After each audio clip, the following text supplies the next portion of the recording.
नाग आया। महाराज परीक्षित आत्मा से तो पहले ही परमात्मा से मिल गए थे, लेकिन उनकी पंच भौतिक देह को जलाकर उसने राख कर दी।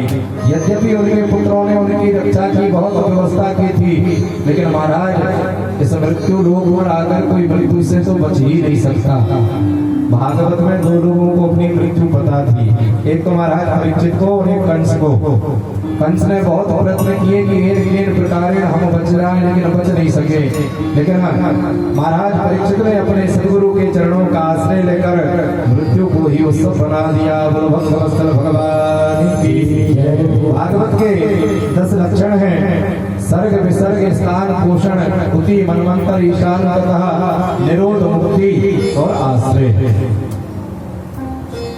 भगवान संत कहते हैं कि महाराज अगर 7 दिन कथा नहीं सुनी, लेकिन जो अंतिम कथा सुन लेते हैं उनको 7 दिन ही कथा श्रवण करने का फल मिलता है। आप लोग भी बैठ जाए भैया, सुखासन में बैठ जाइए सभी लोग जो जहाँ खड़े हैं। बोलो। सूत जी महाराज कहने लगे, महाराज प्रथम स्कंद में भगवान सुखदेव के जन्म, महाराज परीक्षित के जन्म की और मैया कुंती तथा बाबा भीष्म के द्वारा भगवान की स्तुति, भगवान सुखदेव की आगमन की कथा को श्रवण किया। द्वितीय स्कंद में सत्यो मुक्ति क्रम मुक्ति का वर्णन और ब्रह्मा जी की उत्पत्ति तथा भगवान नारायण के द्वारा ब्रह्मा जी को श्रीमद् भागवत महापुराण की 4 श्लोकों में देने की कथा को श्रवण किया। तृतीय स्कंद में विदुर मैत्रेय संवाद, भगवान कपिल मैया देवहूति के संवाद को हमने श्रवण किया। हिरण्याक्ष आदि के वध की कथा को श्रवण किया। चतुर्थ स्कंद में सती चरित्र, भगवान के परम भक्त ध्रुवजी महाराज के वंश और उनकी कथा को सुना।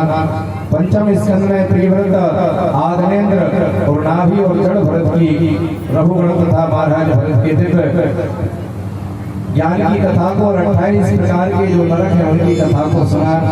छठवें स्कंद में भगवान के नाम की महिमा क्या है, इस महिमा को हमने अजामिल उपाख्यान के द्वारा और गुरु हत्या का परिणाम, मर्द गणों की उत्पत्ति। 7वें स्कंद में भगवान के परम भक्त प्रहलाद जी के चरित्रों को, भगवान की कथा को श्रवण किया। 8वें स्कंद में गजेंद्र उपाख्यान और समुद्र मंथन की कथा को सुना। 9वें स्कंद में सूर्य वंश और राम वंश, चंद्र वंश इनकी कथा तथा 10वें स्कंद में भगवान कृष्ण की लीला, उनके जन्म को विस्तार से हमने मथुरा गमन, वृंदावन और कंस के वध की कथा को श्रवण किया। 11वें स्कंद में भगवान कृष्ण उद्धव जी का संवाद और यदुवंशियों को श्राप की कथा को सुना। 12वें स्कंद में कलिकाल के जो गुण हैं वो सूत जी महाराज ने सनकादि ऋषियों को सुनाए। गुरु भक्तवत्सल भगवान की जय। संत कहते हैं महाराज जिस प्रकार से बहने वालों में गंगा जीव के पाप ताप संताप को काट देती है, इसी प्रकार से ये श्रीमद् भागवत महापुराण भी जीव के पाप ताप संतापों से उसको मुक्ति दिला देते हैं। कहते हैं अगर कोई काशी में अपनी देह को छोड़ दे तो वो मुक्त हो जाता है, फिर उसका पुनर्जन्म इस धराधाम पर नहीं होता। इसी प्रकार से कहा महाराज जो जीव मनसा वाचा कर्मणा इस भागवत महापुराण की कथा का आश्रय लेता है वो भी पतित हो तो भी पावन हो जाता है। भक्तवत्सल भगवान की जय। आइए श्रीमद् भागवत महापुराण के अंतिम श्लोक को बड़ी श्रद्धा और प्रेम के साथ बोलेंगे। गुरु भक्तवत्सल भगवान की, शंकर भगवान की।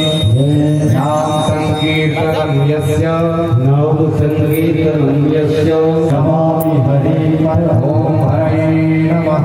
ओम हरे नमः। ओम हरे नमः। ओम हरे नमः। ओम परमात्मने नमः। ओम परमात्मने नमः।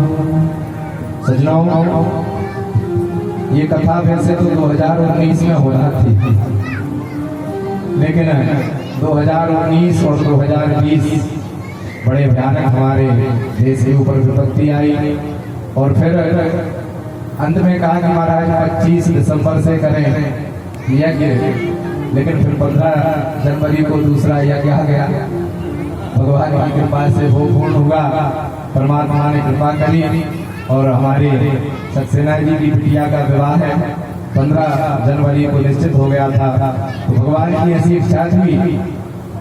आप कह रहे थे कि महाराज अधिक मास से श्रावण उसमें की जाए, तो भगवान ने कहा कि हम बैसाख में ही श्रावण भी ला देते हैं, चिंता मत करो।